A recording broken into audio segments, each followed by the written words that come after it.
Assalamualaikum warahmatullahi wabarakatuh. Perkenalkan, nama saya Andini Claudita. Saya bertindak sebagai moderator di pelatihan kali ini. Nah, untuk pelatihan kali ini, materi yang akan dipaparkan adalah tentang uji validitas, reliabilitas, ada MSI, ada uji asumsi klasik, analisis regresi dan korelasi, serta koefisien determinasi. Nah, pada kesempatan kali ini yang akan menyampaikan materi kita adalah Kak Zetil Hikmah sebagai founder dari Theta Statistik. Sebelumnya kami mengucapkan terima kasih kepada teman-teman sekalian atas antusiasmenya untuk mengikuti pelatihan kali ini. Baik, sebelum kita memulai pemaparan materi, ada baiknya kita berdoa menurut agama dan kepercayaan masing-masing. Berdoa dimulai. Baik, berdoa selesai. Tanpa berlama-lama, mari langsung saja kita dengarkan pemaparan materi dari Kak Zetil Hikmah. Silakan, Kak. Oke. Terima kasih banyak, Dita. Sebelumnya, Assalamualaikum warahmatullahi wabarakatuh. Salam sejahtera untuk kita semuanya. Sebelumnya saya mau mengucapkan terima kasih kepada kakak-kakak, adik-adik, teman-teman, dan rekan-rekan semuanya yang sudah ikut berpartisipasi dalam pelatihan yang kita rencanakan dilaksanakan pada hari ini. Baiklah, pada kesempatan kali ini saya akan coba memaparkan materi mengenai analisis regresi dan korelasi. Beberapa pertanyaan masuk ke admin kita mengenai apakah kita perlu menyiapkan software gitu. Nah, mohon maaf sekali buat rekan-rekan semuanya peserta pelatihan ini bahwa pada kesempatan kali ini kita akan fokus kepada pematerian saja. Seperti itu. Mungkin di lain waktu kita akan memberikan pelatihan langsung menggunakan software. Cuman pada saat ini kita akan fokus kepada pematerian dan konsep mengenai regresi dan korelasi saja. Baiklah, saya akan coba share screen. Dita boleh dibantu untuk share screen? Halo, Dit? Halo, Dita? Sebentar.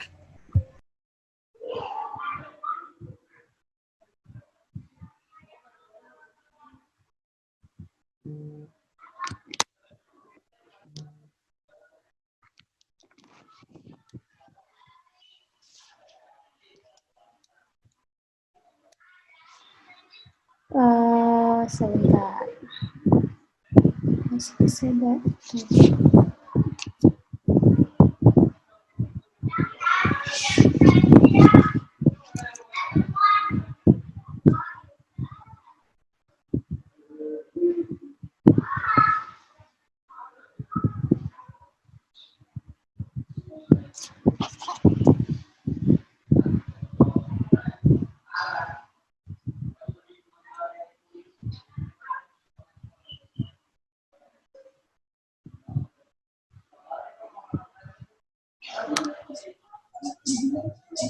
Sebentar.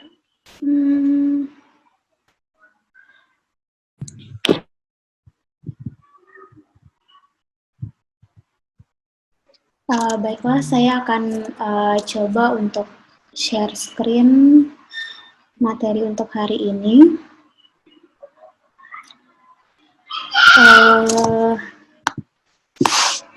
Baiklah, kita langsung saja. Materi hari ini itu kita akan fokus kepada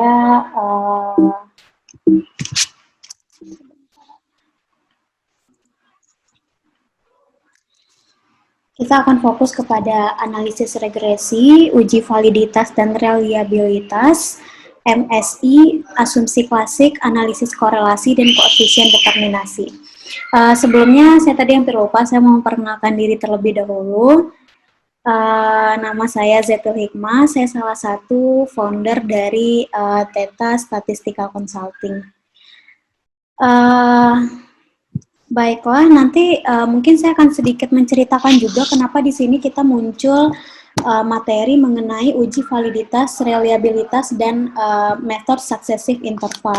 Sebelumnya, saya mau nanya dulu rekan-rekan semuanya, peserta seminar, saya sudah share screen belum ya? Udah ya? Sudah, Kak. Sudah ya? Sudah, Kak. Sudah. Baik. Baiklah, kita langsung masuk kepada materi yang pertama, itu mengenai analisis regresi. Jadi, analisis regresi itu teknik umum yang kita gunakan untuk menganalisis hubungan antara dua variabel atau lebih. Jadi, di sini, mohon maaf yang mungkin bisa di-mute dulu. Pada materi kali ini, kita akan fokus kepada analisis regresi linear. Jadi, sebelum kita menggunakan analisis regresi, kita harus memastikan data kita adalah regresinya berupa linear. Karena analisis regresi itu ada dua. Ada analisis regresi linear dan ada analisis regresi non-linear. Nah, analisis regresi linear sendiri itu nanti ada dua lagi. Ada analisis regresi linear sederhana dan ada analisis regresi linear multiple. Jadi sebelum kita memilih metode analisis regresi linear, kita harus pastikan dulu bahwa data kita itu model regresinya itu benar-benar berbentuk linear gitu. Nah, ketika kita menggunakan analisis regresi linear, maka hubungan yang kita lihat itu adalah hubungan linear antara satu variabel atau beberapa variabel. Seperti itu. Jadi pada materi kali ini kita akan membatasi kepada model regresi linear sederhana dan multiple. Sedangkan model matematis yang akan dibentuk dari regresi ini itu kita sebut dengan persamaan regresi dengan variabel yang ada di dalamnya itu ada dua, ada variabel dependent dan variabel independent. Variabel dependent itu adalah variabel yang akan kita prediksi, sedangkan variabel independent itu variabel pendukung, variabel yang mempengaruhi variabel Y tersebut. Biasanya kita nyebutnya variabel X, seperti itu. Nah, ini yang tadi saya sampaikan bahwa sebelum kita memilih untuk menggunakan analisis regresi linear, kita pastikan plotting atau scatter plot dari data kita itu benar-benar berbentuk linear. Seperti itu. Ketika tidak membentuk linear, berarti analisis yang kita gunakan adalah analisis regresi non-linear, karena itu metodenya lebih banyak lagi sebenarnya. Kemudian, apa sih syarat umum untuk kita bisa menggunakan analisis regresi tersebut? Sebentar. Kemudian, oke. Selanjutnya, apa sih sebenarnya syarat utama untuk kita bisa menggunakan analisis regresi tersebut? Yang paling utama itu adalah kita harus memastikan bahwa data kita itu benar-benar memiliki skala pengukuran interval atau rasio. Jadi, ketika kita tidak memiliki skala pengukuran interval atau rasio, berarti kita harus mentransformasi data kita terlebih dahulu. Kenapa kita mengangkat tema menyampaikan bahwa syarat utama dari skala pengukuran ini? Karena seperti ini. Sebanyak 72,1% dari klien yang masuk ke data statistik itu data yang digunakan itu adalah instrumennya berupa kuesioner, di mana skala yang digunakan adalah skala Likert. Jadi variabel yang digunakan adalah variabel laten yang tidak bisa langsung diukur. Jadi misalnya kita ingin melihat pengaruh lingkungan kerja terhadap kinerja karyawan. Nah, itu adalah variabel yang tidak bisa langsung diukur, berbeda dengan ketika kita ingin menganalisis pengaruh antara jumlah penduduk terhadap tingkat pengangguran. Nah, itu datanya skalanya sudah interval gitu. Jadi kalau kita berbicara tentang skala pengukuran, itu sebenarnya skala pengukuran itu ada 4. Ada nominal, ordinal, interval, dan rasio. Nah, skala Likert ini termasuk kepada skala ordinal. Maka untuk menganalisis data ini menggunakan regresi, maka skala pengukurannya kita harus naikkan menjadi minimal interval atau rasio. Nah, bagaimana jika data atau instrumen dari data penelitian kita itu berupa kuesioner? Kita tahap pertama itu harus melakukan uji validitas dan reliabilitas terlebih dahulu. Nah, tujuannya untuk apa?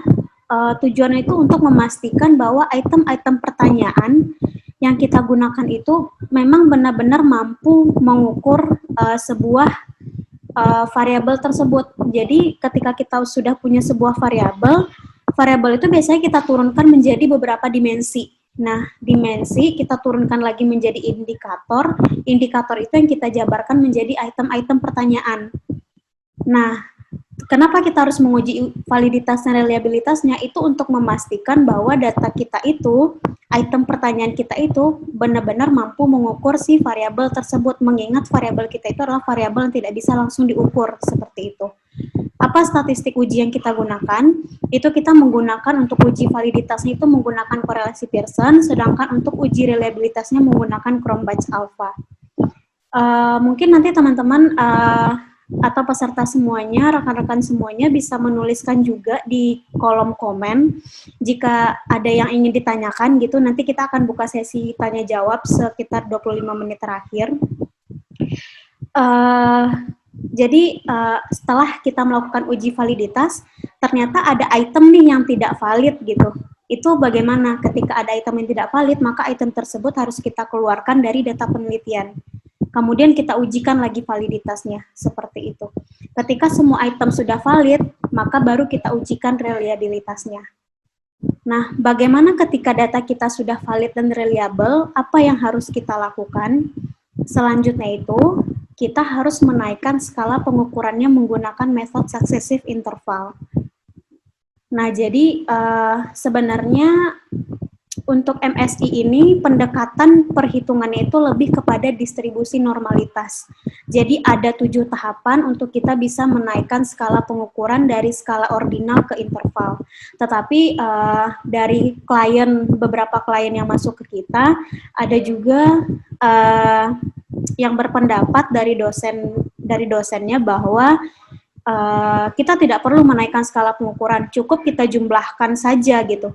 Setiap jawaban responden tersebut dengan skala 1 sampai 5 kita totalin aja gitu. Jadi itu skalanya sudah interval gitu.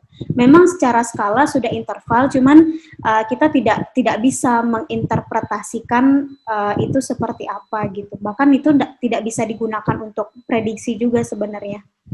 Seperti itu. Nah, kalau kita lihat dari sisi ilmu statistik, sebenarnya ketika skala data kita tidak memiliki skala pengukuran ordinal atau interval, maka skala pengukuran ketika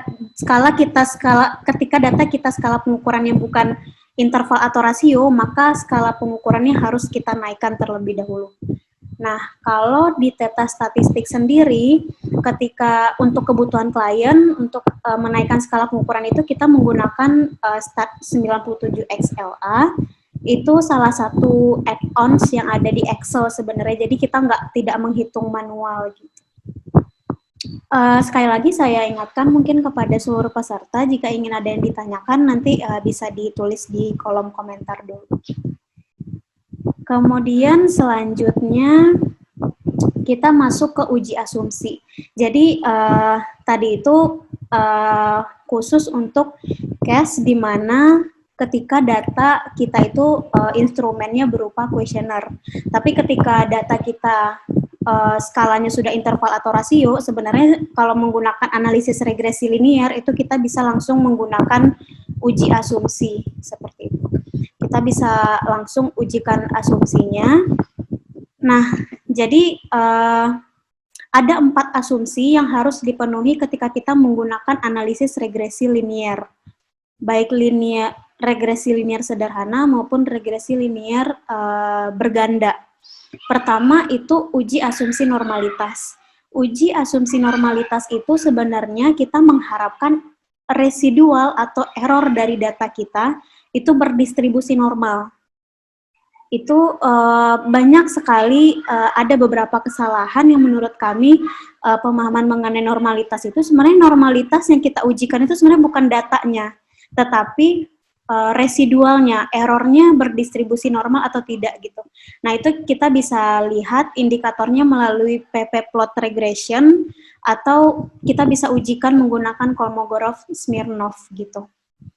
Nah kalau untuk multikolinearitas itu khusus untuk regresi linear berganda, di mana kita mengharapkan tidak ada korelasi antar variabel bebasnya. Variabel bebasnya itu, variabel X-nya itu tidak boleh ada korelasi yang kuat gitu. Ketika ada satu atau dua variabel X yang saling berkorelasi, itu salah satunya harus kita keluarkan dari penelitian. Karena itu bisa mengganggu hasil sebenarnya. Kayak gitu. Kalau seandainya variabel X kita cuma satu, maka uji multikolinearitas itu tidak perlu kita lakukan. Kayak gitu. Uji multikolinearitas itu bisa langsung kita lihat melalui korelasi antar variabelnya. Kemudian yang ketiga, heteroskedastisitas itu adalah ketidaksamaan varians. Artinya data kita itu, balik lagi, bukan data, error residual dari data kita itu bervariasi. Jadi sebenarnya secara statistik ketika data kita tidak bervariasi, biasanya itu bisa memunculkan masalah dalam estimasinya. Makanya kita harus menguji juga apakah residual dari data kita ini bervariasi atau tidak gitu. Itu bisa kita lihat melalui plot juga, bisa menggunakan statistik uji Gleitzer juga. Nah, terakhir kita benar-benar harus menguji linearitas dari data kita jika kita menggunakan analisis regresi linear. Seperti itu. Bisa menggunakan scatter plot, bisa juga menggunakan uji ANOVA melalui nilai compare means-nya.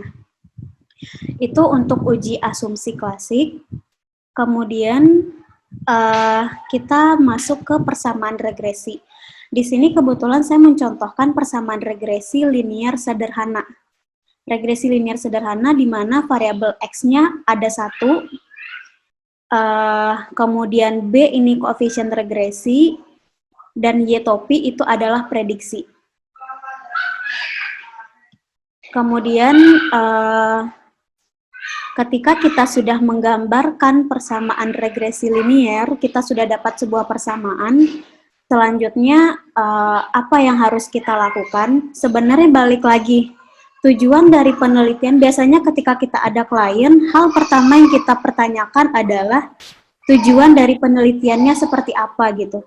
Apakah tujuannya untuk melihat kuatnya hubungan antar variabel, atau tujuannya itu untuk melihat apakah terdapat pengaruh yang signifikan dari variabel bebas terhadap variabel terikatnya.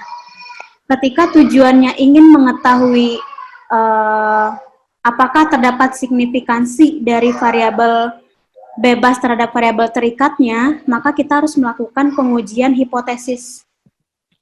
Kita harus melakukan pengujian hipotesis dari koefisien regresi ini. Jadi koefisien itu kita ujikan, di mana sebenarnya pengujian hipotesis itu ada 3 sebenarnya. Ada pengujian hipotesis dengan kondisi apakah variabel independen itu berpengaruh signifikan terhadap dependennya. Apakah X berpengaruh signifikan terhadap Y. Hipotesis yang kedua, kita ingin melihat apakah variabel independen X itu berpengaruh positif dan signifikan terhadap Y. Jadi perbedaannya itu ada di hipotesisnya. Jadi ketika dia berpengaruh positif, maka H1-nya beta besar dari 0 gitu. Hipotesis yang ketiga, itu kita melihat apakah variabel independen berpengaruh negatif dan signifikan, sehingga hipotesis H1-nya kecil dari 0. Seperti itu. Jadi di sini sebenarnya muncul istilah one tail dan two tail.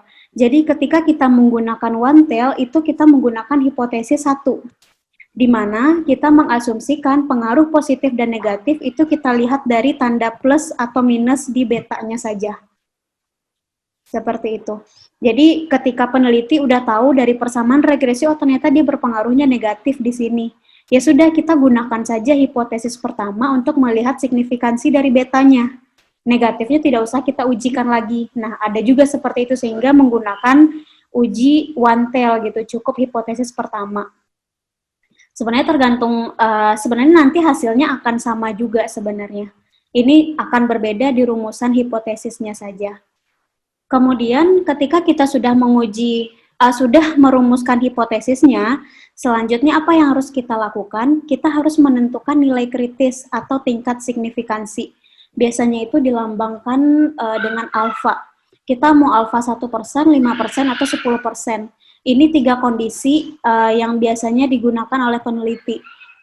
Tingkat signifikansi ini arahnya nanti akan lebih kepada error dalam penelitian kita. Kalau dihubungkan dengan jumlah sampel, ketika kita mengambil sampel 5%, ketika kita mengambil alfa 5% dan 10%, jumlah sampel dengan alfa 5% itu akan lebih banyak dibandingkan alfa 10%. Seperti itu.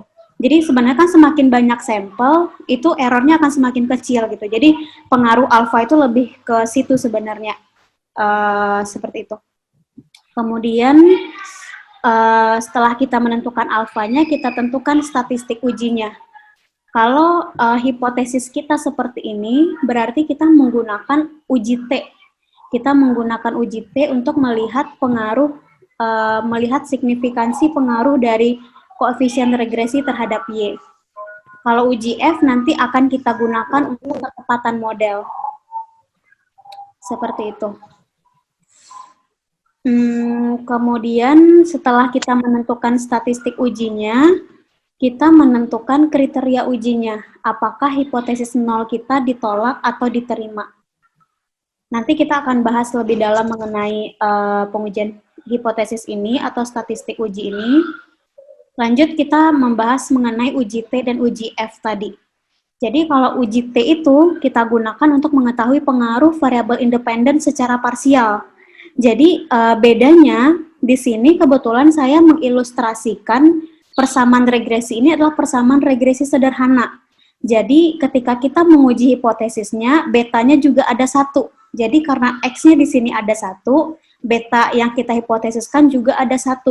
Tetapi ketika variabel X kita itu lebih dari 1, maka di sini biasanya hipotesisnya itu kita lambangkan dengan beta I. I-nya itu sebanyak variabel bebasnya. Seperti itu. Nah, jadi uji T itu kita gunakan untuk melihat pengaruh variabel independen parsial terhadap variabel dependen. Maksudnya, kita melihat pengaruh variabel X secara masing-masing terhadap variabel Y-nya. Di mana statistik ujinya kita gunakan T hitung, kemudian kriteria ujinya secara statistik itu kita akan menolak H0 jika T hitung besar dari T tabel, sedangkan untuk melihat T tabelnya sendiri itu kita membutuhkan informasi alfa, yang tadi saya bilang ada tingkat signifikansi, terus ada jumlah sampel, dan K adalah jumlah variabel bebas dan terikat. Dan berlaku untuk sebaliknya gitu, untuk kriteria ujinya. Kemudian uji F kita gunakan untuk apa? Uji F itu biasanya digunakan untuk 2 hal. Pertama, untuk uji ketepatan model. Uji ketepatan model itu kita gunakan ketika kita menggunakan analisis regresi linear sederhana. Jadi hanya ada 1 variabel X. Maka uji F kita gunakan untuk menguji ketepatan model. Model yang kita dapatkan itu sudah tepat atau belum gitu. Modelnya fit atau tidak.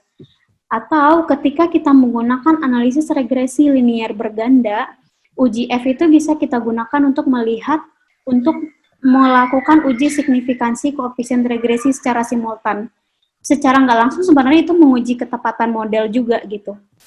Tetapi lebih banyak kepada penelitian itu ingin melihat apakah variabel X1, X2, dan X3 secara simultan atau secara bersama-sama berpengaruh terhadap Y gitu.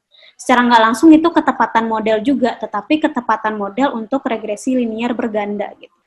Nah, itu kita gunakan statistik uji F, di mana kriteria ujinya kita akan menolak H0 jika F hitung besar dari F tabel, di mana untuk melihat F tabelnya sendiri itu kita membutuhkan informasi alfa, terus nanti degree of freedom satunya K-1 dan degree of freedom yang keduanya N-K, di mana K itu jumlah sampel dan N itu adalah N itu adalah jumlah sampel, K itu adalah jumlah variabel bebas ditambah variabel terikatnya. Seperti itu. Kemudian kita masuk kepada analisis korelasi. Sedikit saya ingin menjelaskan apa sih bedanya analisis regresi dengan korelasi gitu. Analisis regresi itu kita gunakan untuk melihat apakah terdapat pengaruh dari variabel bebas terhadap variabel terikat. Apakah ada pengaruh antara jumlah penduduk dengan tingkat pengangguran gitu. Nah, jadi variabel X dan Y-nya itu sudah ditetapkan. Nah, kalau di analisis korelasi, itu kita nggak perlu nge-define mana variabel X dan mana variabel Y. Yang penting kita ingin tahu seberapa besar kuatnya hubungan variabel antara dua variabel. Apakah variabel itu sudah ditetapkan, mana X, mana Y-nya, maupun yang belum. Jadi, variabel analisis korelasi itu lebih kepada melihat seberapa kuat hubungan antar beberapa variabel. Perbedaannya ada di sana. Kemudian kita akan membahas mengenai kriteria untuk koefisien regresi itu. Jadi karena kita ingin melihat seberapa kuat hubungan antar variabel tersebut, maka di sini oleh beberapa ahli itu sudah ditetapkan rentang untuk setiap nilai koefisien korelasi. Biasanya penelitian yang bagus itu ketika antar dua variabel itu sebenarnya bukan penelitian yang bagus, tetapi kebanyakan dari klien kita, beberapa penelitiannya itu diterima ketika nilai koefisien korelasi antar dua variabelnya itu berada di posisi minimal sedang. Tapi itu nggak tahu itu pertimbangan dari klien juga. Misalnya ada pertimbangan, oh dosen menerima hasil jika koefisien korelasinya angkanya sedang gitu. Tapi kan sebenarnya di penelitian itu tidak ada istilah penelitian yang sempurna gitu. Meskipun korelasinya lemah, itu masih bisa menjadi saran untuk penelitian berikutnya menambahkan variabel lain, misalnya seperti itu. Jadi koefisien korelasi itu nilainya berada di antara -1 sampai +1. Seperti itu. Nah, analisis koefisien korelasi sendiri itu juga ada hipotesisnya. Itu kita juga bisa uji hipotesisnya apakah kuatnya hubungannya itu signifikan atau tidak. Kriteria statistik uji yang digunakan menggunakan statistik uji T juga, tetapi secara statistik, secara perumusan itu berbeda dengan koefisien regresi. Kalau koefisien korelasi itu melibatkan salah satu unsur R ini adalah koefisien korelasi. Sedangkan ketika kita menguji hipotesis dengan koefisien regresi, itu kita melibatkan koefisien regresi dari persamaan regresinya tersebut. Seperti itu. Kemudian kita membahas mengenai koefisien determinasi. Koefisien determinasi itu sebenarnya menjelaskan seberapa besar kontribusi dari variabel X kita itu memberikan perubahan terhadap Y.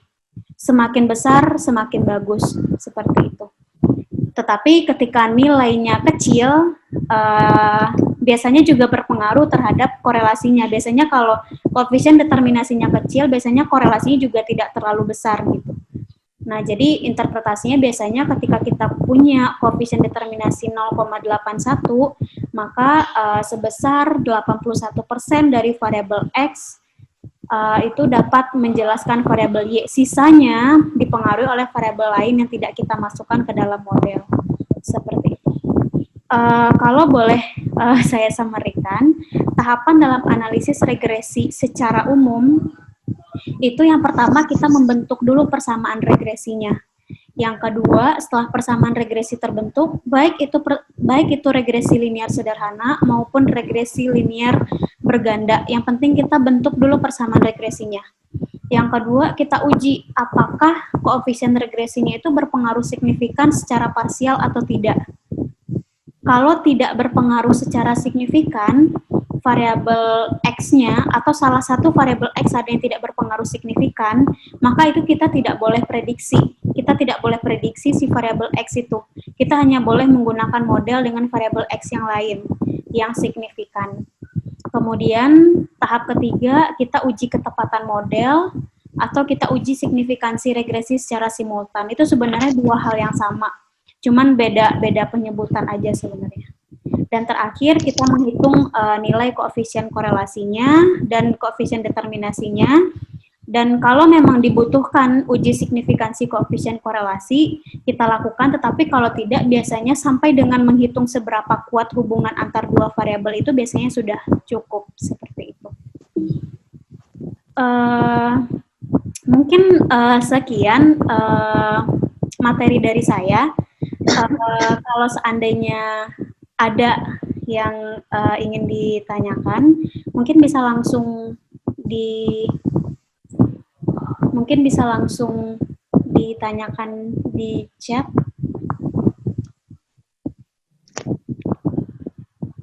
Saya kembalikan dulu kepada Dita.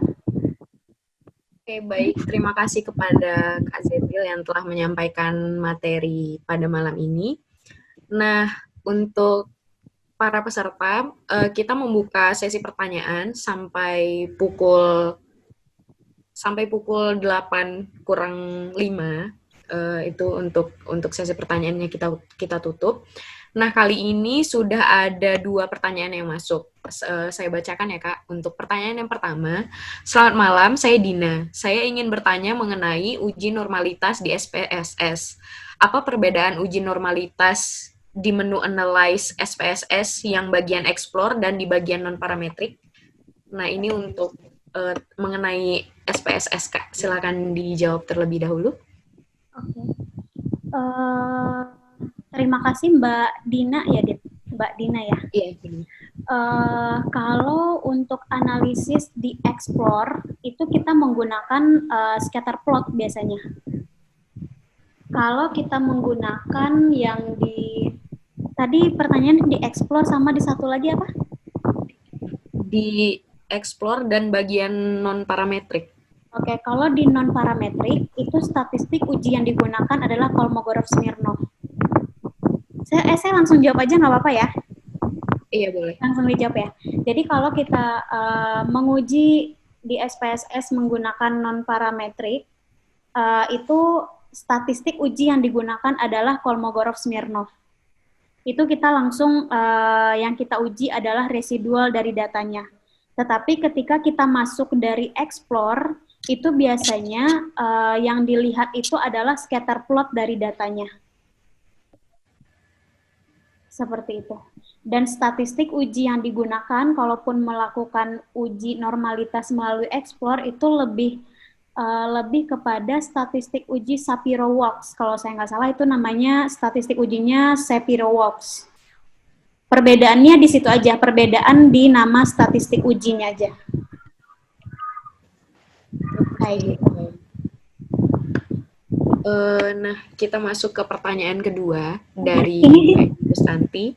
Dita, mungkin kita bisa konfirmasi juga ke Mbak Dinanya, jawabannya udah kepada Mbak Dina. Iya, selamat malam.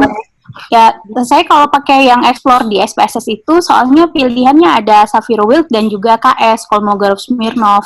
Iya. Ada juga yang Kolmogorov-Smirnov. Jadi kalau dilihat pakai SPSS di output ada tulisannya, kalau yang Kolmogorov-Smirnov ada asterisk yang dinyatakan dengan sudah ada correction atau gimana gitu. Makanya saya mau tanya perbedaan hasil KS yang di Explore sama perbedaan KS yang non-parametrik. Kalau itu yang tapi kalau kedua-duanya, berarti kedua-duanya boleh dipakai ya, Mbak?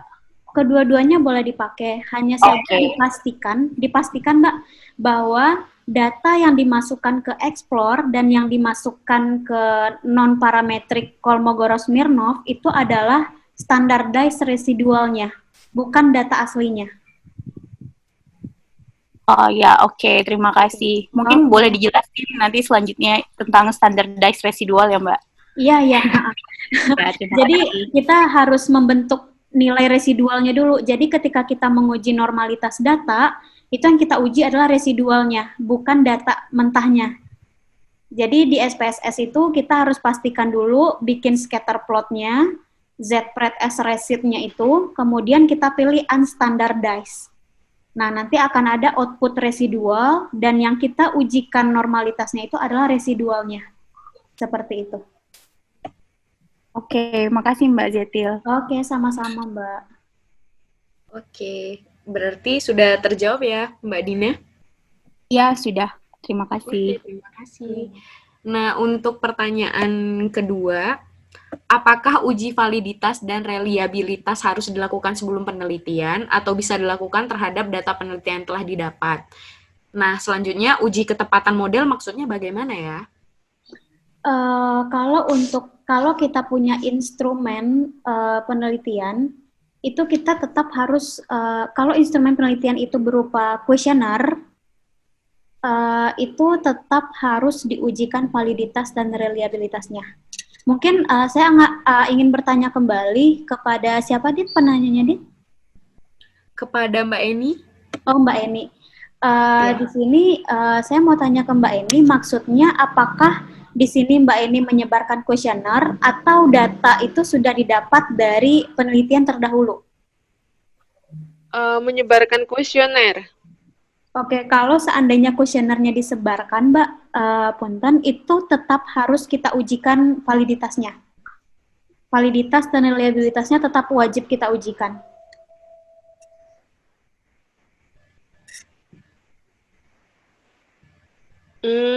Jadi maksudnya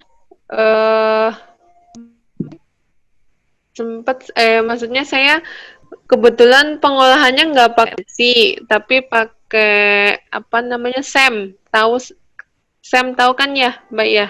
Oke, struktural. SEM PLS. Iya, iya. Nah, kalau di SEM itu katanya sebenarnya nggak perlu uji validitas reliabilitas karena sudah ada evaluasi model pengukuran untuk tahu validitas reliabilitasnya gitu. Gimana itu, Mbak? Baik, saya koreksi kembali ya, Mbak. Saya juga baru tahu kalau ternyata metode analisis yang digunakan bukan analisis regresi gitu ya, Mbak ya. Kalau seandainya kita menggunakan structural equation modeling, itu memang pada tahapan analisis datanya, pada tahapan analisis data di SEM itu memang sudah melibatkan outer dan inner model. Nah, di outer model itu udah langsung mengujikan validitas dari instrumen.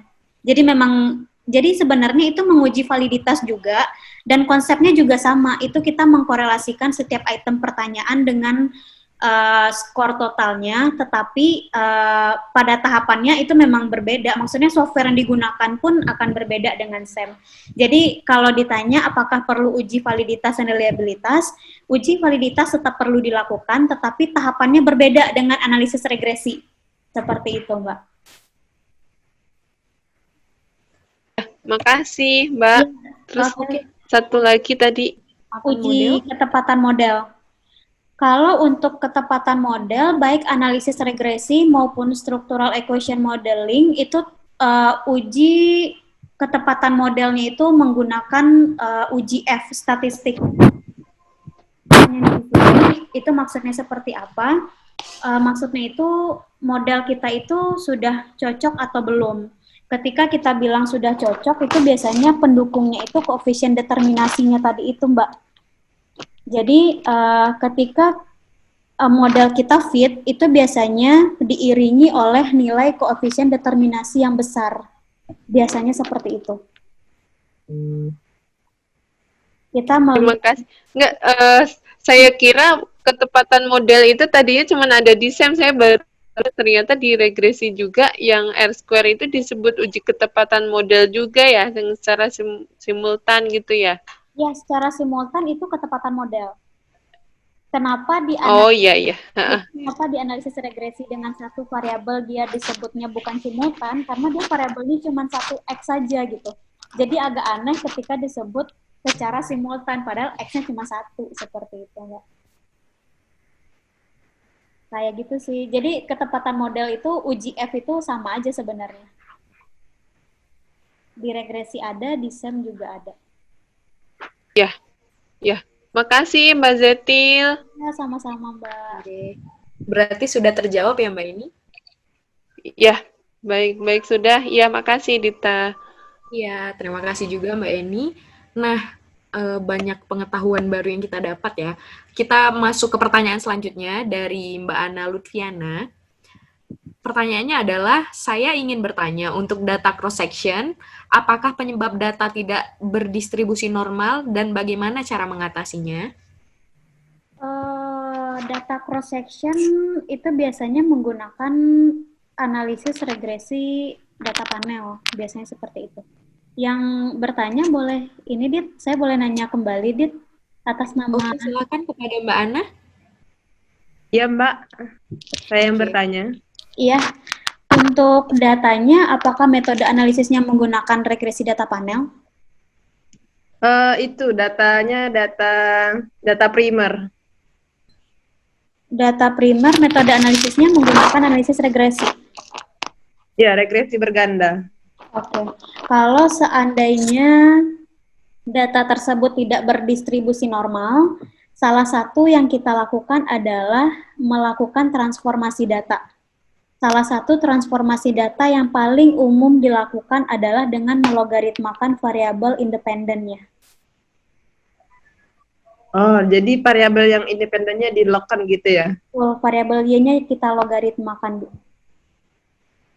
Oh, gitu. Iya. Kemarin juga ada sih baca-baca artikel gitu kan yang di website-website gitu. Jadi kebanyakan itu bilangnya lebih ke apa ya kemarin itu? Mungkin pemilihan variabelnya yang kurang tepat atau gimana gitu nah. Atau gimana? Pemilihan variabel yang kurang tepat itu bisa juga menjadi bisa menjadi salah satu faktor. Ketika biasanya kan kita kalau memilih variabel sudah berdasarkan kepada teori biasanya Bu ya, sudah ada teori penelitian terdahulunya juga, udah ada referensinya juga. Nah, ketika kita sudah mencoba mengikuti alur tersebut dan kita punya acuan yang kuat juga, dan setelah kita ujikan ternyata tidak normal, bisa jadi memang data kita yang pertama kita pastikan dulu data pencilannya tidak ada ya Bu ya. Data pencilan tidak ada. Kemudian cara yang kedua itu yang saya sarankan itu sih Bu, melogaritmakan variabel independennya. Itu biasanya kan kalau biasanya kan jadinya kan biasanya pendapatan.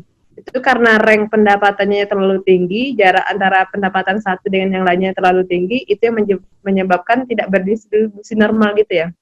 Iya, biasanya kalau pendapatan itu Bu, kalau pendapatan biasanya datanya dilogaritmakan sebelum diolah Bu. Kalau untuk pendapatan, iya. Kalau boleh tahu variabel X-nya apa saja Bu? Variabel X-nya itu lebih kayak banyak ke dummy sih. Nah, itu penyebab tidak normalnya juga sebenarnya Bu. Jadi pendapatan biasanya harus dilogaritmakan terlebih dahulu. Pendapatan, pajak daerah ya, yang angkanya jutaan, ribuan gitu, puluhan juta, itu memang harus dilogaritmakan sebelum diregresikan, Bu. Oh, jadi biar imbang dengan variabel X-nya gitu ya? Betul banget, Bu. Oke, makasih banyak Mbak atas jawabannya. Sama-sama. Yang penting nanti dalam pemodelannya logaritmanya tetap diikutkan. Jadi log Y sama dengan gitu. Jadi model persamaannya juga mengikutkan proses pengolahan datanya, logaritmanya kita ikutkan juga gitu. Berarti di bab 3-nya otomatis kita rubah ya jadi log gitu ya? Betul Bu. Oke, makasih banyak Mbak. Iya, sama-sama Bu Ana. Oke, berarti sudah terjawab ya untuk pertanyaannya Mbak Ana. Terima kasih. Nah, pertanyaan selanjutnya dari Mas Hilarion Kevin. Ada 2 pertanyaan. Ini agak panjang, Kak. Boleh sambil disimak. Tentang pertama, uji heterokedastisitas. Apakah untuk data sekunder bisa menggunakan uji Spearman-Stroh apabila dengan uji Gleiser dan scatter plot terjadi heterokedastisitas. Lalu yang kedua, untuk tingkat signifikansi, apakah ada perbedaan kalau semisal saya mau ambil tingkat signifikansi 1%, 5%, atau 10%? Kalau ada, alasan untuk setiap tingkat persennya itu apa ya? Terima kasih. Oke. Untuk yang pertanyaan pertama tadi, maaf itu penanya siapa, Dit? Mas Hilarion Kevin. Mas Hilarion Kevin, itu maksudnya apakah uji heteroskedastisitas dengan metode selain Glatzer atau seperti apa, Mas? Boleh sedikit diceritain? Silakan, Mas Hilarion Kevin. Udah pakai uji Glatzer sama scatter plot itu terjadi. Mas, maaf suaranya kurang kedengaran. Oh ya. Jadi udah kedengeran, Mbak? Iya, udah. Ya. Jadi penelitian saya itu kemarin uji heterokedastisitasnya pakai uji Glatzer, itu terjadi heterokedastisitas. Terus yang scatter plot juga. Lalu saya coba pakai yang Spearman's itu tidak terjadi heterokedastisitas. Nah itu untuk data sekunder, apakah bisa atau tidak? Pada umumnya biasanya menggunakannya dua itu aja sih, Mas, uji Glatzer sama scatter plot. Iya, betul. Oke, Mbak. Yang kedua deh. Iya, pertanyaan yang kedua. Untuk tingkat signifikansi, kalau semisal untuk 1%, 5% itu alasan untuk tiap persennya bagaimana ya, Mbak? Nah, jadi seperti ini, Mas Kevin. Ketika kita menggunakan alfa 1%, itu artinya ketika kita sudah mendapatkan model, terus kita menyimpulkan, oh dari penelitian kita ini, saya percaya bahwa 90%, 99% dari penelitian saya ini valid. Dan errornya cuma 1% gitu. Jadi sebenarnya ketika kita berbicara tingkat signifikansi 1%, 5%, dan 10%, itu impact-nya lebih kepada seberapa persen sih hasil penelitian kita ini bisa kita percaya gitu. Seberapa persen sih model yang sudah terbentuk itu bisa kita gunakan untuk memprediksi sebuah fenomena gitu. Jadi ketika alfa 1% itu kita percaya bahwa 99% dari hasil penelitian kita ini valid. Ketika 10% berarti kita percaya bahwa hasil penelitian kita ini sebesar 90% itu valid gitu. Semakin kecil alfa itu semakin bagus. Kira-kira menjawab, Mas Kevin? Iya, terima kasih, Mbak. Ya, sama-sama, Mas. Terima kasih kepada Mas Kevin. Nah, kita ke dua pertanyaan terakhir ya. Selanjutnya dari Mbak Anita Putri Kusuma. Saya ingin bertanya, apabila ada variabel yang diasumsikan dapat mengintervensi pengaruh dari variabel X ke Y, maka apakah bisa tetap menggunakan tahapan analisis regresi berganda saja atau lebih baik menggunakan analisis jalur? Kondisinya tadi bagaimana, Dit? Boleh diulang, Dit? Apabila ada variabel yang diasumsikan dapat mengintervensi pengaruh dari variabel X ke Y, maka apakah bisa tetap menggunakan tahapan analisis regresi berganda saja atau lebih baik menggunakan analisis jalur? Saran saya, Putri. Oke, saran saya menggunakan analisis jalur. Sebaiknya menggunakan analisis jalur.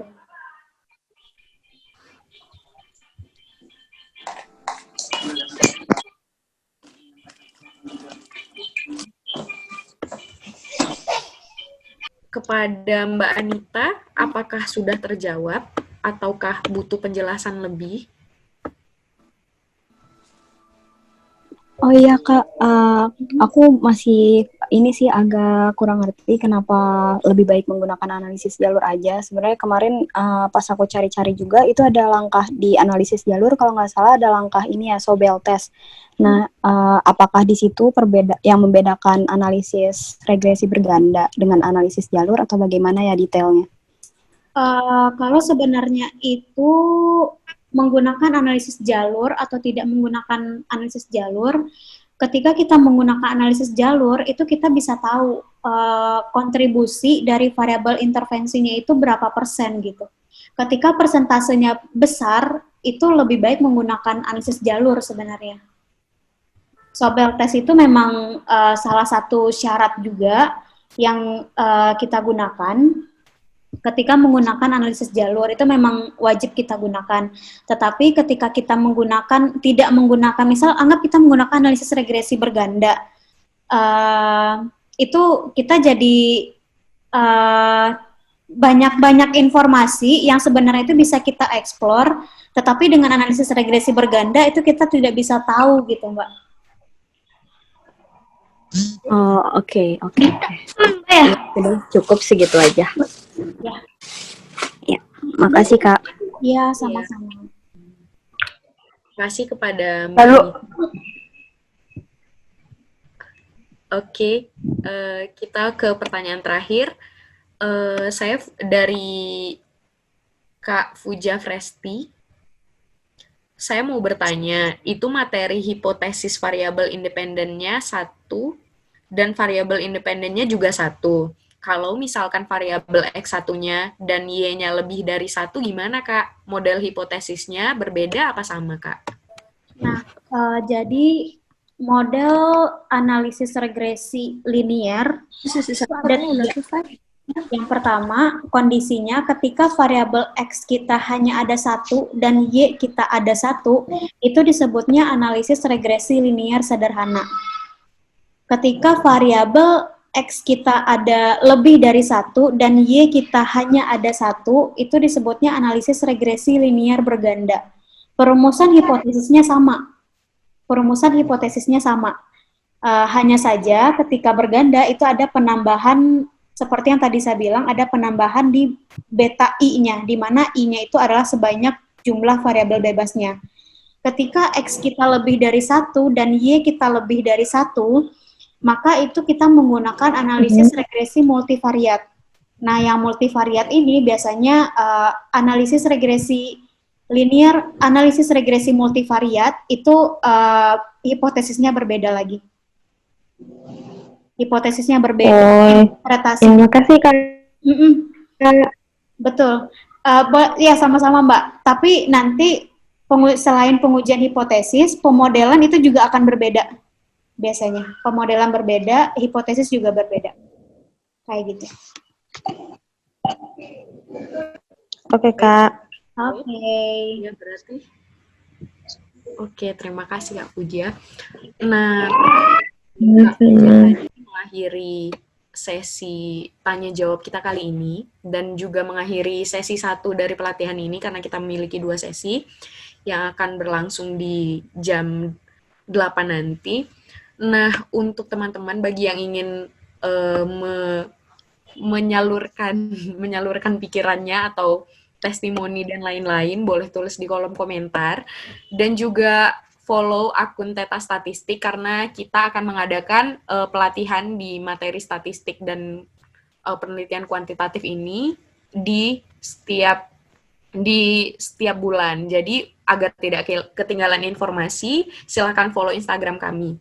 Nah, untuk sertifikatnya nanti akan kami bagikan paling lambat di minggu depan, akan kami kirimkan via email. Nah, saya mewakili segenap tim Teta Statistik mengucapkan terima kasih kepada teman-teman yang sudah mengikuti pelatihan sesi pertama pada malam ini. Terima kasih atas perhatiannya, terima kasih atas antusiasmenya. Kami mohon maaf jika ada salah-salah kata dan perbuatan. Baik, terima kasih semuanya. Selamat malam. Assalamualaikum warahmatullahi wabarakatuh.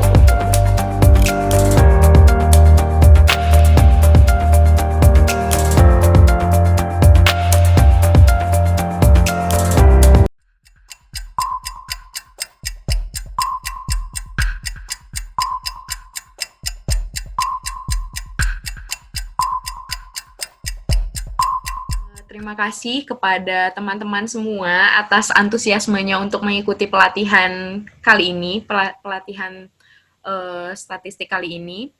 Baik, materi yang akan dipaparkan adalah tentang uji validitas, reliabilitas, MSI, uji asumsi klasik, analisis regresi dan korelasi, serta koefisien determinasi.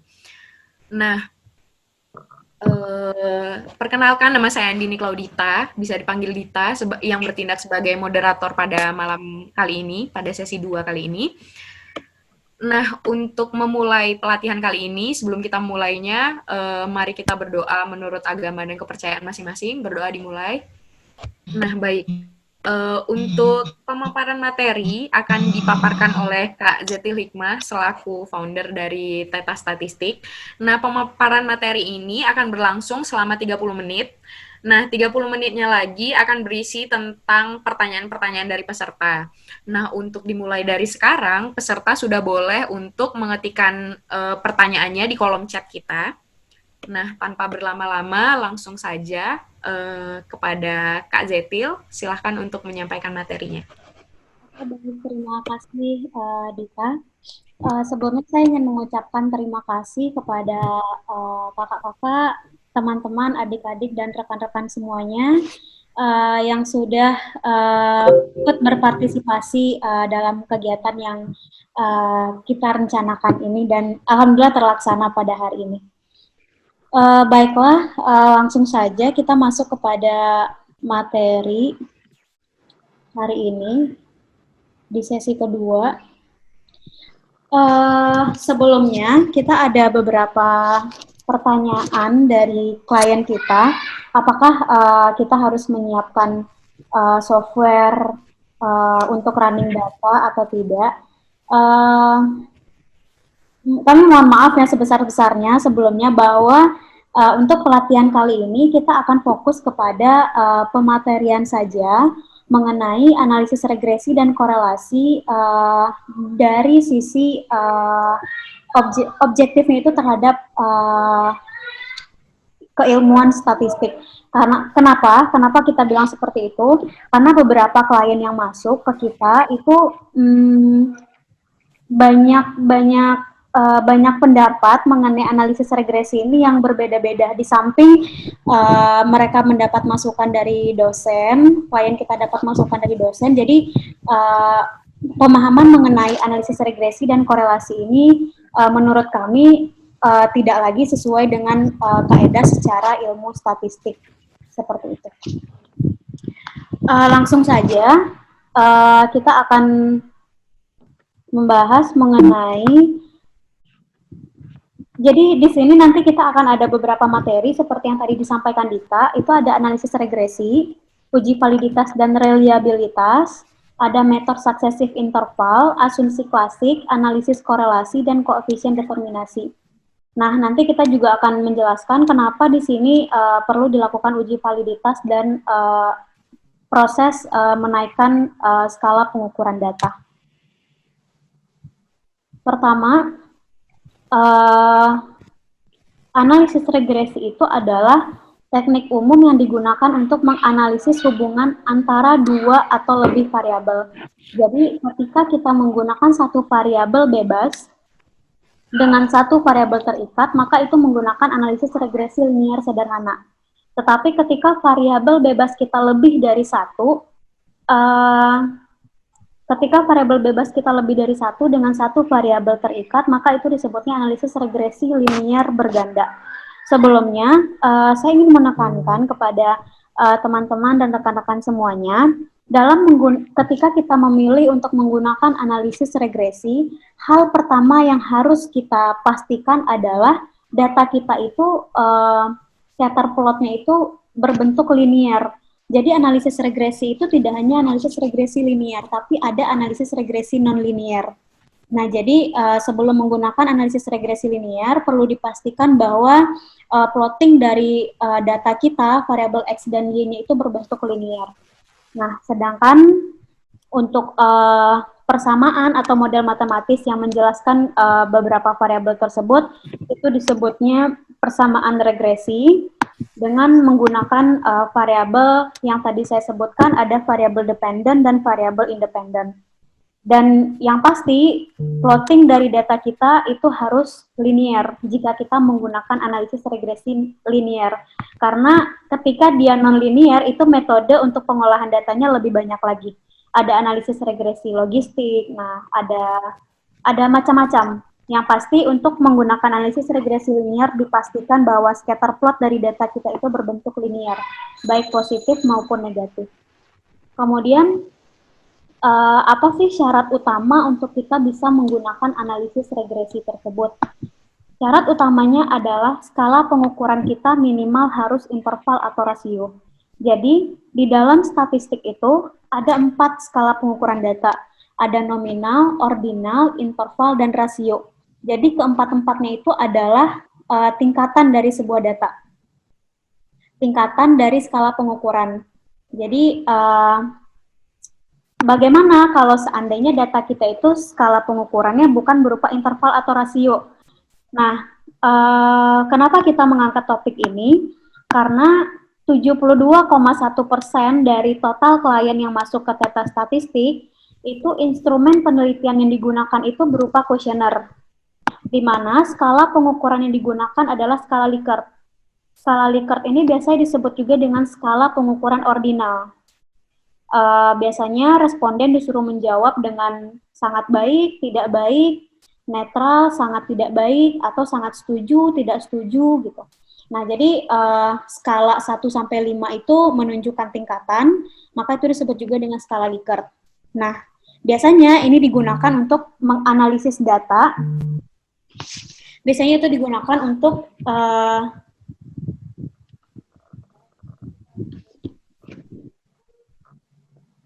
mohon maaf, sebelum saya mau nanya, ini saya sudah share screen belum ya? Halo? Udah, Mbak. Udah, Mbak. Oh iya, sudah ya? Oke, boleh dilanjut ya? Sudah. Ya. Jadi, kalau data kita itu memiliki skala pengukuran Likert, biasanya itu kita menggunakan variabel yang digunakan itu adalah variabel yang tidak bisa langsung diukur. Misalnya, kita ingin melihat pengaruh antara lingkungan kerja terhadap kinerja karyawan. Nah, kedua variabel tersebut adalah variabel yang secara langsung tidak bisa diukur. Berbeda dengan ketika kita ingin menganalisis pengaruh antara jumlah penduduk terhadap tingkat pengangguran. Nah, itu adalah data yang langsung bisa diukur. Maksudnya tingkat pengangguran kita bisa tahu 5%, 3% gitu. Nah, ketika kita menganalisis kinerja karyawan, itu kita tidak bisa langsung ukur, tetapi kita mengukurnya melalui dimensi-dimensi atau indikator yang diturunkan ke dalam bentuk item pertanyaan. Bagaimana jika data kita itu berupa kuesioner, atau instrumen kita itu berupa kuesioner, maka yang harus kita lakukan adalah kita harus menguji validitas dan reliabilitas dari instrumen tersebut. Tujuannya untuk apa? Tujuannya supaya kita tahu bahwa item-item pertanyaan tersebut benar-benar mampu mengukur variabel yang kita ukur tersebut. Mengingat variabel itu adalah variabel yang secara langsung tidak bisa diukur gitu. Jadi uji validitas dan reliabilitas itu sebenarnya fungsinya untuk itu. Memastikan bahwa setiap item pertanyaan itu benar-benar mampu mengukur variabel tersebut. Statistik uji yang kita gunakan adalah korelasi Pearson untuk uji validitas, sedangkan untuk uji reliabilitas menggunakan Cronbach alpha. Bagaimana jika data kita itu ada item yang tidak valid, maka item tersebut harus kita keluarkan dari data penelitian. Kemudian kita uji lagi validitas dan reliabilitasnya, sampai kita uji terus setelah item kita keluarkan, kita uji sampai benar-benar semua item tersebut tidak ada lagi yang tidak valid. Seperti itu. Kemudian ketika item kita sudah valid dan reliable, selanjutnya apa yang harus kita lakukan? Kita tahu bahwa skala Likert itu adalah skala ordinal. Maka untuk bisa kita gunakan analisis regresi, kita harus menaikkan skala pengukurannya dari ordinal ke interval, yaitu menggunakan metode successive interval, di mana pada proses perhitungannya itu prinsip dasarnya mendekati distribusi normalitas. Jadi kemungkinan besar dari data yang kita olah tersebut, dari data yang sudah kita naikkan skala pengukurannya tersebut, cenderung berdistribusi normal. Karena pada proses transformasinya itu kita sudah mendekati pola data yang berdistribusi normal gitu. Nah, ada 7 tahapan untuk menghitung jika kita ingin menghitung secara manual, tetapi untuk kebutuhan klien di Teta Statistik, kebetulan kita menggunakan Stat 97 ini merupakan salah satu add-ons di Excel. Jadi biasanya kita langsung nge-running data skala Likert tadi, itu langsung kita gunakan successive interval yang ada di salah satu add-ons di Excel tersebut. Nah, itu khusus untuk case jika data kita instrumennya berupa kuesioner. Selanjutnya, apa yang harus kita lakukan dalam analisis regresi? Itu kita wajib melakukan uji asumsi terlebih dahulu. Apa saja asumsi dalam analisis regresi tersebut? Baik analisis regresi linear sederhana maupun analisis regresi linear multiple, itu ada 4 asumsi yang harus kita penuhi. Yang pertama itu asumsi normalitas, di mana residual dari data kita itu harus berdistribusi normal. Residual maksudnya di sini adalah errornya. Jadi banyak yang keliru bahwa uji normalitas ini adalah untuk menguji datanya, apakah datanya normal atau tidak. Padahal sebenarnya itu yang kita uji normalitasnya bukan datanya, tetapi residual dari datanya. Di mana statistik uji yang kita gunakan itu bisa menggunakan Kolmogorov-Smirnov, atau kita menggunakan ppplot regression. Maaf sebentar Kak. Ya. Peserta bilang suaranya agak hilang, sama suaranya terlalu kecil. Boleh dibesarkan sedikit? Apakah sudah terdengar jelas? Boleh coba berbicara sedikit Kak? Halo? Halo? Apakah sudah terdengar jelas untuk teman-teman?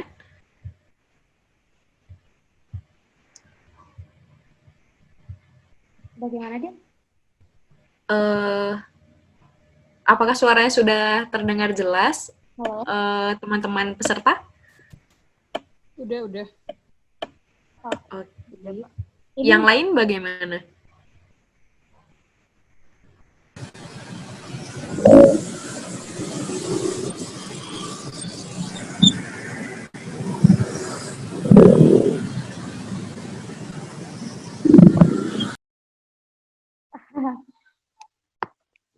Bagaimana dia bisa lanjut kita? Sudah bisa dilanjutkan? Oke, ini saya sudah share screen ya, Dit ya? Sudah. Oke, baiklah. Terima kasih teman-teman semuanya. Ini tadi kita udah bahas yang uji normalitas. Selanjutnya kita masuk, kembali saya ingatkan kepada teman-teman semuanya, jika ada yang ingin ditanyakan langsung masuk ke chat aja. Nanti di akhir kita akan bahas semua pertanyaan tersebut. Oke, baiklah saya lanjut ke uji multikolinearitas. Uji multikolinearitas ini khusus kita lakukan jika variabel independen kita itu lebih dari satu variabel. Jadi uji multikolinearitas itu kita harapkan, kita gunakan untuk melihat apakah antar variabel bebas kita itu memiliki korelasi satu sama lain. Ketika tidak ada korelasi, berarti tidak masalah. Kita bisa melanjutkan membentuk model regresi. Tetapi ketika salah satu dari variabel bebas kita itu korelasinya kuat atau besar dari 0,8, maka salah satu variabelnya harus kita keluarkan dari penelitian tersebut. Dan tidak boleh kita gunakan untuk memprediksi sebuah fenomena. Selanjutnya, kita melakukan uji heteroskedastisitas, di mana kita mengharapkan residual dari errornya itu bervariasi. Karena secara statistik ketika data kita itu tidak bervariasi, itu akan menjadi masalah. Nah, di mana di sini itu untuk uji heteroskedastisitas kita bisa menggunakan statistik uji Glatzer atau menggunakan grafik plot dari nilai prediksi dan residualnya.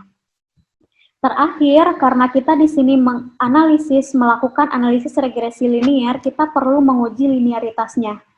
Itu bisa menggunakan scatter plot seperti yang di awal tadi saya ceritakan, atau kita menggunakan ANOVA melalui nilai convergence-nya. Seperti itu. Selanjutnya, setelah kita melakukan uji asumsi, kita bisa membuat persamaan regresi. Kita buat persamaan, kebetulan di sini saya mengambil contoh persamaan regresi linear sederhana. di mana ada satu variabel X dengan satu koefisien regresi. Biasanya ketika kita menerima klien, hal pertama yang kita lakukan adalah tujuan dari penelitiannya apa gitu. Apakah tujuannya ingin melihat hubungan antar variabel X dan Y atau ingin melihat seberapa kuat hubungan antara X dan Y. Ketika kita ingin melihat apakah variabel X tersebut bisa kita gunakan untuk memprediksi Y atau variabel X tersebut benar-benar berpengaruh terhadap Y, maka kita perlu melakukan yang namanya pengujian hipotesis. Pengujian hipotesis itu dilakukan untuk menguji apakah si koefisien regresi ini berpengaruh signifikan atau tidak terhadap Y-nya. Jadi ada 3 jenis hipotesis untuk kita melihat signifikansi dari koefisien regresi tersebut. Apakah benar-benar berpengaruh atau tidak terhadap Y. Ketika tidak berpengaruh, maka itu tidak boleh kita ikutkan di dalam model. Variabel X tersebut harus dikeluarkan dari model. Ada 3 jenis hipotesis. Yang pertama, kita ingin menguji apakah variabel X itu berpengaruh signifikan terhadap Y. Maka di sini kita pilih beta satunya tidak sama dengan H1-nya, kita rumuskan beta tidak sama dengan 0. Kemudian hipotesis kedua, apakah kita ingin menguji apakah variabel independen tersebut, variabel X tersebut berpengaruh positif dan signifikan terhadap Y. Maka hipotesis satunya beta besar dari 0. Ketika kita ingin melihat pengaruh negatif dan signifikannya, maka hipotesis satunya beta kecil dari 0. Nah, secara statistik, untuk kita membuat rumusan hipotesis, itu pasti acuan kita adalah hipotesis satunya. Dan dari 3 jenis hipotesis ini, maka muncul yang istilahnya sering banyak pertanyaan masuk ke kita, itu apa bedanya one tail dan two tail. Nah, di sini muncul istilah ketika kita menggunakan hipotesis 1, itu kita menggunakan one tail, kita menggunakan two tail, tapi hipotesis 2 dan 3 itu kita menggunakan one tail gitu. Nah, setelah kita membuat rumusan hipotesis, apa yang harus kita lakukan?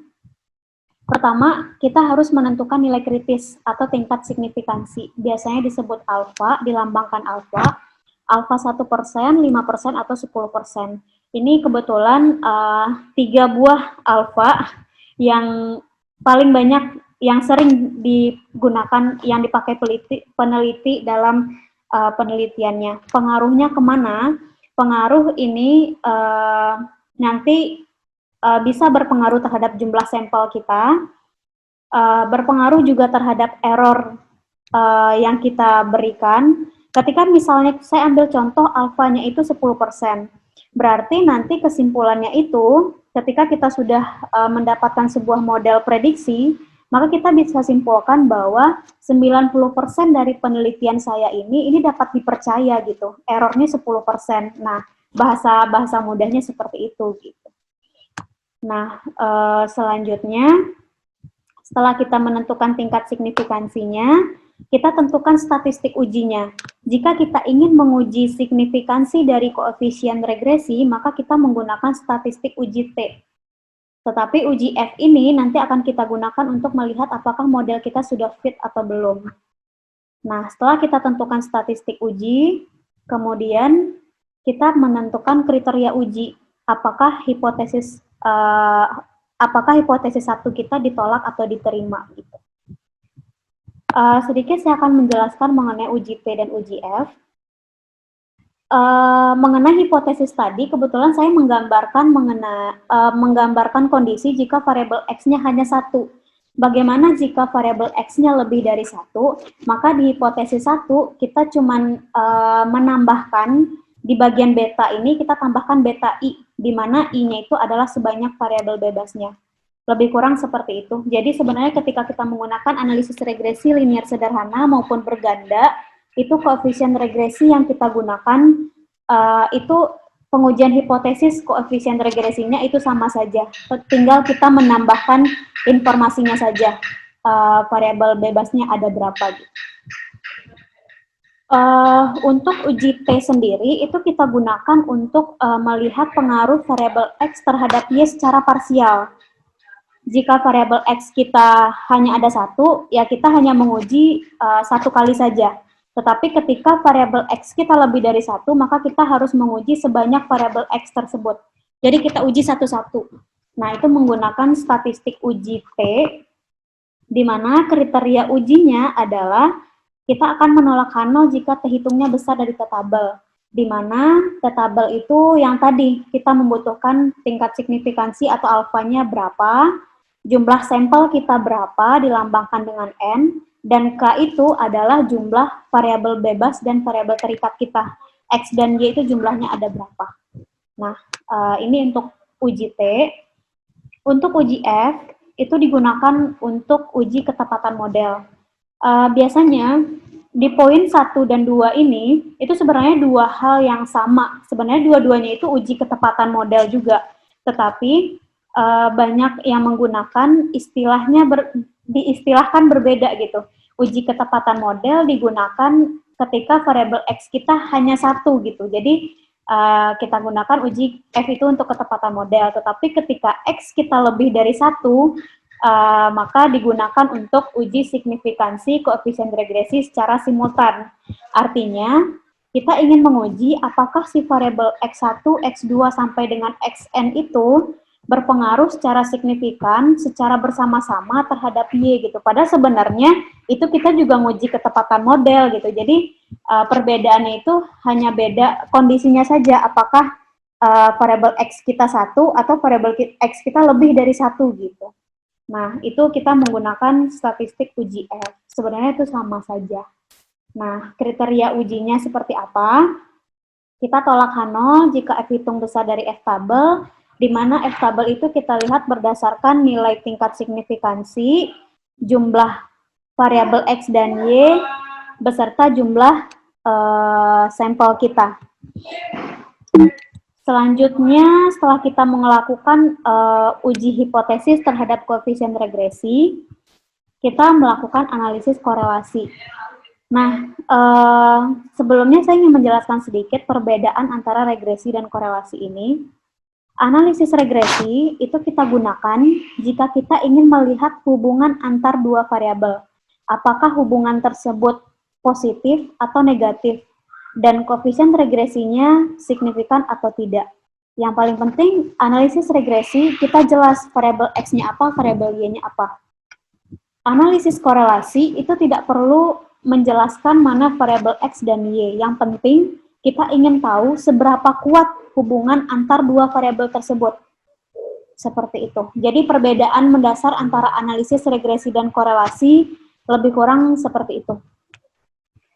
Selanjutnya, koefisien korelasi itu nilainya berkisar antara min 1 sampai 1, di mana ketika 0 sampai 0,2 itu kita sebut, biasanya disebut sangat lemah, sampai dengan ketika rentangnya 0,8 sampai 0,99 itu korelasinya sangat kuat. Ini interpretasi koefisien regresi menurut ini saya sumbernya saya ambil dari buku Sujana. Sumber bukunya semua anak statistik. Selanjutnya untuk koefisien korelasi itu ada pengujian hipotesisnya juga. Apakah kuatnya hubungan tersebut atau koefisien korelasi tersebut itu berpengaruh signifikan atau tidak gitu. Itu bisa kita ujikan juga. Satu hal yang perlu kita ingat bahwa meskipun statistik uji yang digunakan di sini adalah statistik uji T, sebenarnya secara matematis parameter yang terlibat di dalamnya itu berbeda. Ketika kita menggunakan menguji hipotesis koefisien korelasi, itu kita melibatkan besarnya korelasi antar dua variabel, tetapi ketika kita menguji hipotesis koefisien regresi, itu parameter yang kita libatkan adalah koefisien dari regresinya. Jadi perbedaannya ada di sana, meskipun istilah statistik uji yang digunakan adalah statistik uji T. Seperti itu. Kriteria uji yang digunakan juga berbeda. Kemudian kita masuk ke koefisien determinasi. Sebenarnya koefisien determinasi ini lebih banyak digunakan oleh peneliti ketika variabel X-nya itu lebih dari 1. Jadi kita ingin melihat ketika X variabel bebas kita tuh sudah ada 3 misalnya, Y-nya ada 1. Kemudian kita mau melihat seberapa besar sih kontribusi dari ketiga X tersebut terhadap Y gitu. Ketika analisis regresi linear sederhana, ini ada juga yang menggunakan ini, tetapi lebih banyak, ini bisa juga diterapkan di analisis regresi sederhana, tetapi pada dasarnya ini digunakan untuk penelitian dengan variabel X yang lebih dari 1, seperti itu. Jadi, koefisien determinasi ini fungsinya digunakan untuk melihat seberapa besar kontribusi dari variabel X tersebut berpengaruh terhadap perubahan variabel Y-nya. Sebenarnya koefisien determinasi ini adalah kuadrat dari korelasi. Jadi, nilainya itu berkisar dari 0 sampai 1. Kalau boleh saya simpulkan, tahapan dalam melakukan analisis regresi, itu yang pertama, kita membentuk persamaan regresi. Setelah kita membentuk persamaannya, kita perlu melakukan uji signifikansi koefisien regresi secara parsial. Itu wajib. Jadi, jadi kan kita sudah dapat persamaan regresi. Persamaan itu pasti akan kita gunakan untuk memprediksi. Tetapi kita harus hati-hati dulu. Sebelum kita melakukan prediksi, kita harus pastikan bahwa koefisien regresinya itu berpengaruh signifikan. Ketika tidak berpengaruh signifikan, maka tidak boleh kita gunakan variabel tersebut, harus kita keluarkan. Nah, setelah kita uji signifikansi koefisien regresinya, baru kita nguji ketepatan model. Model kita sudah tepat atau belum, gitu.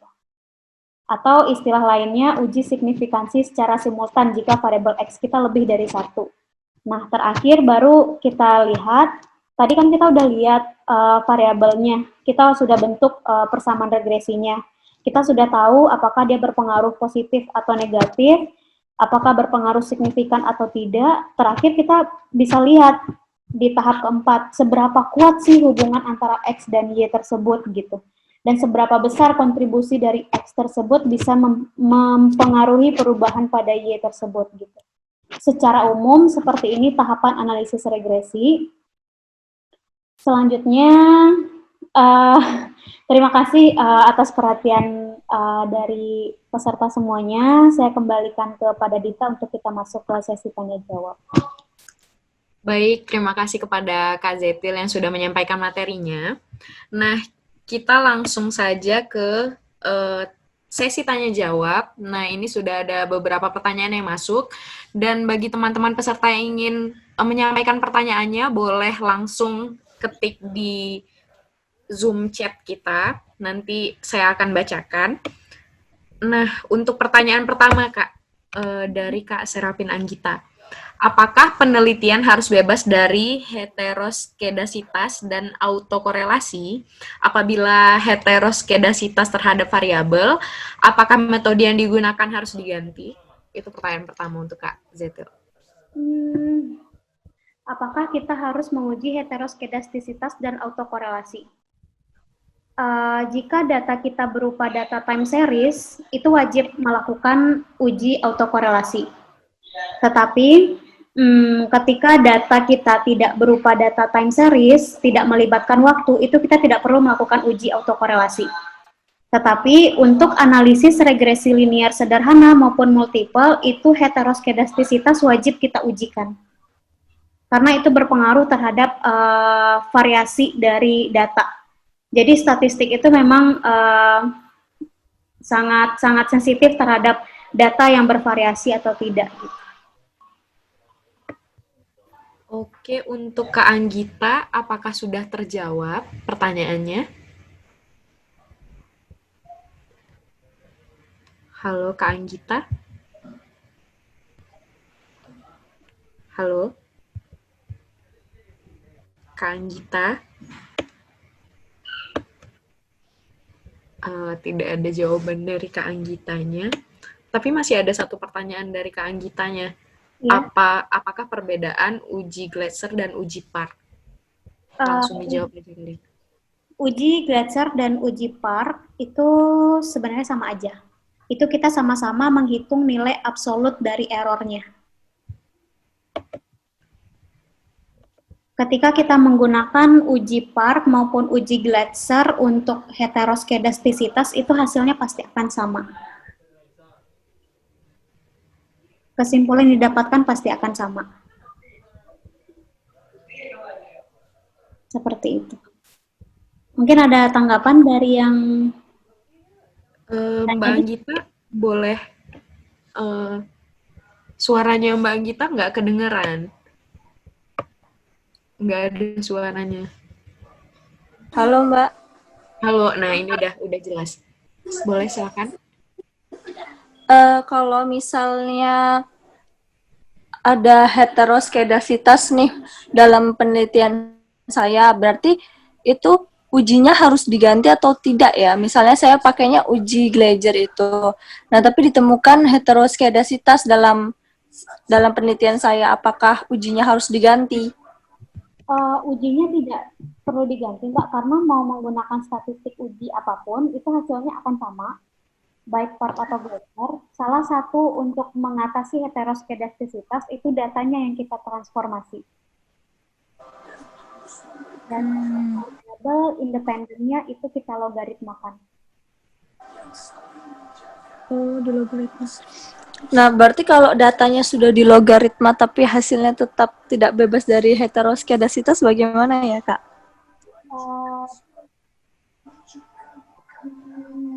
Apakah sudah pernah diujikan, Mbak? Kemarin sudah sih, Kak, makanya mau tanya apakah ada bedanya uji Park sama uji Gleiser itu. Kalau uji Glatzer dan uji Park-nya tidak ada perbedaan, itu hasilnya akan sama saja. Mungkin menurut saya dicek lagi variabel bebas yang digunakan.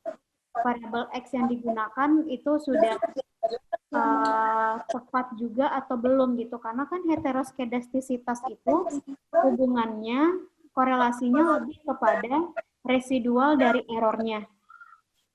Jadi kita melihat variasi dari error. Variasi dari error itu banyak indikasinya. Bisa dari, yang pasti ketiga variabel itu dilibatkan. Jadi perlu diuji juga nih ketiga variabel bebasnya ini. Banyak indikator sih sebenarnya untuk memperbaiki untuk mengatasi heteroskedastisitas itu. Variabel X yang digunakan sudah tepat atau belum. Terus mungkin metode transformasi data yang paling tepat mungkin bukan logaritma. Metode untuk transformasi data itu ada beberapa, lebih kurang 6 atau 7 metode gitu. Bisa dengan logaritma, tapi yang paling umum logaritma. Ketika logaritma masih belum memenuhi asumsi tersebut, mungkin bisa dicoba Mbak dengan metode transformasi yang lain. Ya udah, terima kasih ya Mbak. Oke, sama-sama. Oke, sudah terjawab ya Mbak Anggita. Kita lanjut. Iya, sudah. Oke, terima kasih ya. Untuk pertanyaan kedua dari Mbak Ruthilda Florencia. Pertanyaannya adalah, untuk tingkat kritis yang digunakan saat menggunakan analisis korelasi, apakah harus disamakan dengan tingkat kritis saat melakukan penarikan sampel? Itu pertanyaan keduanya. Oke, terima kasih Mbak Hilda. Tingkat krisis yang digunakan, tingkat signifikansi yang digunakan pada saat menentukan sampel ataupun dalam pengujian hipotesis itu harus sama. Itu harus sama. Untuk Mbak Ruthilda, apakah itu sudah terjawab ataukah masih membutuhkan penjelasan yang lebih? Sudah cukup segitu aja. Terima kasih Mbak. Iya, sama-sama Mbak Hilda. Nah, untuk teman-teman peserta, apakah masih ada pertanyaan?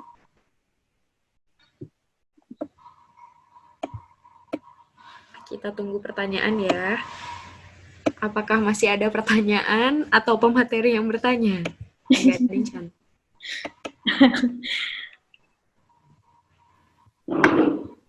Kalau misalnya masih ada pertanyaan, kita tunggu sekitar 5 menit lagi.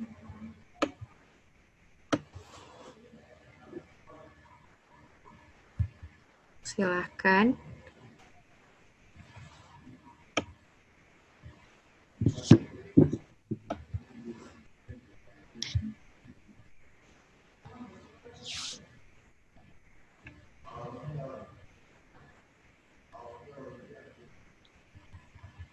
Nah, ini ada pertanyaan masuk. Nah, pertanyaan yang ketiga dari Mas Beni Hermawan. Pertanyaannya adalah untuk penentuan nilai kritis 1, 5, 10% dalam industri farmasi atau step validasi, sebaiknya memakai nilai berapa untuk nilai kritisnya? Itu pertanyaannya Kak Zeta.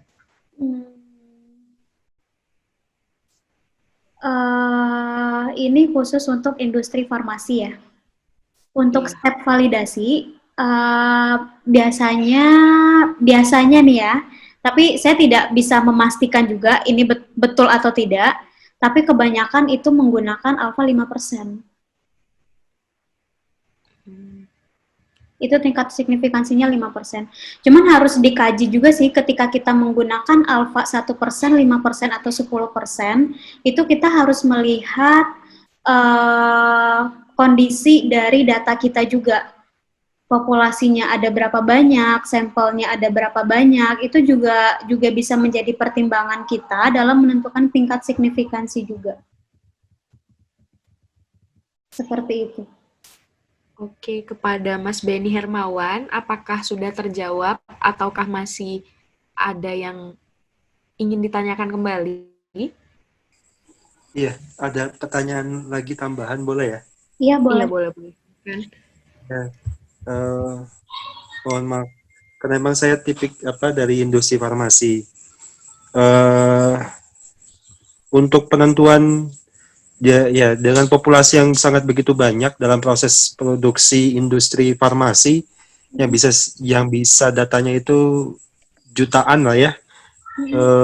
Penentuan nilai alpha ini 1 atau 5%, kalau di scope saya itu pakainya 1% ya, karena emang validitasnya nantinya akan dipertanyakan kembali, dan jangan sampai nanti malah jadi feedback ke konsumen ataupun trigger ataupun balasan dari konsumen, loh ini kenapa kok tidak menjadi, misalkan obatnya yang farmasinya itu paracetamol 1 mg, lah ini kok sampai 0,098 misalkan, 0,98 yang perbedaannya yang cukup signifikan, berbeda sekitar 0,2%, 0,2 gram misalkan.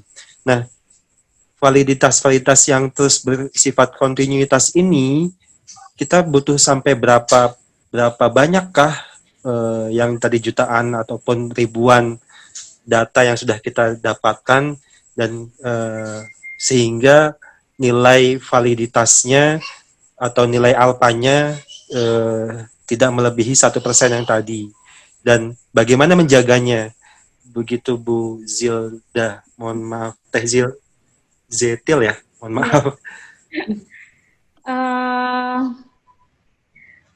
Sebenarnya kalau untuk penentuan alfa itu berarti kan ini kalau bicara di dunia farmasi, itu kan tingkat ketelitian itu sangat dibutuhkan gitu ya Mas ya. Dan dengan kondisi populasi yang seperti itu, ya balik lagi sih sebenarnya. Saya juga belum maksudnya nggak bisa memberikan saran yang baik seperti apa juga sebenarnya. Karena yang pertama, peneliti pasti yang lebih tahu bagaimana kondisi di lapangan. Terus semakin kecil alfanya, itu nanti tingkat validitas dari data kita itu akan semakin besar. Tadi saya bilang 5% itu karena pada umumnya menggunakan seperti itu, 5%. Itu pada umumnya. Tetapi ketika menggunakan alfa 1%, itu pasti hasilnya akan lebih valid dibandingkan 5%. Tetapi effortnya besar di kita. Pertama, jumlah sampelnya pasti akan lebih banyak. Itu pasti akan lebih banyak. Apalagi dengan populasi yang sampai jutaan, itu perbandingan alfa 1% dan 5%, itu perbandingan jumlah sampelnya akan sangat banyak gitu. Seperti itu sih Mas, mungkin saya bisa menjelaskan gitu. Oke, terima kasih Bu Zetil. Ya, terima kasih sama-sama. penjelasannya. Ya. Oke, terima kasih juga kepada Mas Benny Hermawan. Oke, kita ke Juga. satu pertanyaan terakhir. Kalau untuk forecasting atau perencanaan bisa dipakai uji statistik nggak? Itu pertanyaannya. Dari Mas Andi. Kalau untuk forecasting atau perencanaan bisa menggunakan uji statistik? Bisa. Bisa menggunakan statistik. Cuman harus dilihat sih sebenarnya datanya ini apakah berbentuk data time series, sehingga kita ingin memprediksi beberapa tahun ke depan, atau seperti apa. Ini harus kita lihat sih sebenarnya kalau kita ingin memprediksi bentuk data kita seperti apa, apakah data time series atau berupa data fenomena aja. Kalau untuk analisis regresi, itu forecasting itu sebenarnya bukan ke forecasting ya, time series dan fenomena bentuk datanya. Kalau time series bisa digunakan untuk prediksi. Dan metode untuk forecasting itu dengan data time series itu banyak lagi metodenya. Banyak banget metodenya. Bagaimana Mas Andi, apakah sudah terjawab pertanyaannya atau masih perlu penjelasan lebih?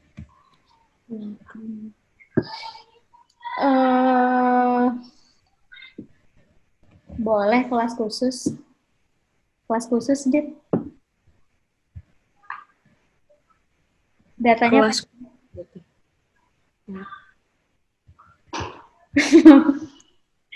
Nah, jadi jadi perbedaan analisis regresi dengan forecasting dengan data berupa time series itu berbeda. Jadi dalam analisis regresi itu bentuk datanya tidak berupa time series, tetapi bisa untuk forecasting gitu. Tetapi ketika data kita menggunakan data time series dan kita ingin men-forecast, itu metodenya banyak banget gitu. Harus kita lihat sih masing-masing dari karakteristik datanya seperti apa gitu. Gitu, Dit. Nah, itu masih ada ini. Satu pertanyaan lagi deh. Boleh ya? Boleh ya, Kak? Untuk data longitudinal. Iya, untuk data longitudinal itu seperti apa, Kak? Oke, baik. Nanti saya japri Mas Afanya. Oke, Dit. Berarti pertanyaan dari Mas Andi tadi menutup sesi tanya-jawab kita pada malam hari ini. Nah, berarti berakhir pula sesi 2 pada pelatihan regresi dan korelasi yang dilaksanakan oleh Teta Statistik. Nah, bagi teman-teman, boleh nih follow Instagram kita, Teta Statistik, karena kita akan melaksanakan pelatihan insya Allah rutin sebulan sekali. Jadi jangan sampai ketinggalan info bermanfaat ini di akun Teta Statistik. Dan juga untuk teman-teman yang ingin memberikan komentar dan testimoni terhadap pelatihan ini, boleh ketik langsung di Zoom grup chat kita. Nah, berakhir sudah sesi pelatihan kali ini. Saya mewakili dari tim Teta Statistik mengucapkan terima kasih kepada teman-teman atas antusiasmenya untuk mengikuti pelatihan ini. Dan juga kami mohon maaf jika terdapat salah-salah kata dan perbuatan atau ada sesuatu yang kurang. Baik, terima kasih teman-teman. Assalamualaikum warahmatullahi wabarakatuh.